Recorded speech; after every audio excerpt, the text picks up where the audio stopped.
Now again, aperture is the hole in the lens that light travels through to reach your camera sensor.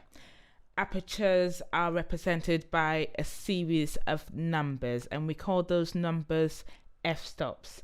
Now what makes aperture a little bit confusing is the smaller the f-stop number, the larger the aperture. I know this is opposite, so everyone really panics and says, oh, a small f number, no, a small aperture, and then they get confused because there's no correlation between f numbers and apertures to them because it is opposite. So what I want to do, I just want to suggest to you, let's think of f-stops as the amount that the hole in your lens is covered. So a small f-stop, your hole in your lens is hardly covered. And because it's hardly covered, this gives us lots of light. So this gives us a large aperture. It's lots of light. A small aperture, it's small amount of light. And how do we achieve this small aperture? We cover the hole a lot. So it has a big f number. So hopefully that makes a little bit more sense to you.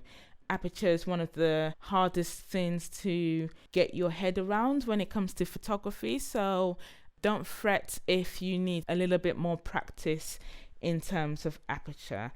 You'll see if you put your camera on aperture priority, this lets you actually get used to the number. So this lets you say, okay, a small f number is lots of light because your hole is hardly covered. But hopefully if you think of your f-stops this way, it'll make a little bit more sense and you can relate it to what happens to your aperture a little bit better. Next, we have the depth of field, which the depth of field is the distance in front and beyond the object that is in focus. So with the depth of field, you can control the amount of your shot that will be in focus.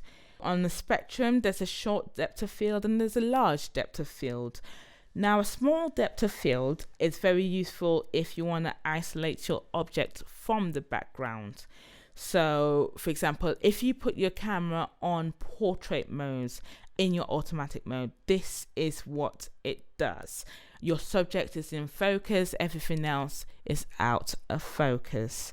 Macro photography does the same thing. The main subject is in focus and it blurs all the background, therefore isolating your subject from the background. Now, going to the other spectrum, a large depth of field is what you do when you take pictures of landscapes. So it's where every single detail is in focus. Now, how to control your depth of field? There's 3 ways to control your depth of field.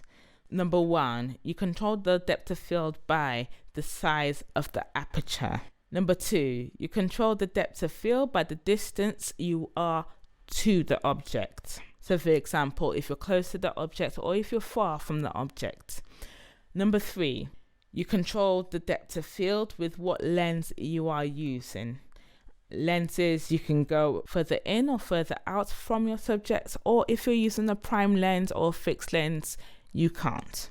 I think pretty much the distance to your object is self-explanatory, as well as the lens you're using. I think I've just explained that, so I think that's fine. But let's go into how the aperture controls your depth of field. This bit does correlate, you'll be very happy to know. If we want a small depth of field, so portrait picture, we need a small f number.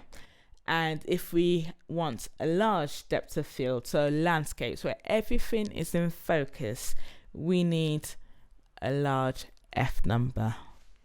In this picture, I want you to just think of what kind of f numbers used here. You don't have to give me the exact number like 3.5 or 22 or 14.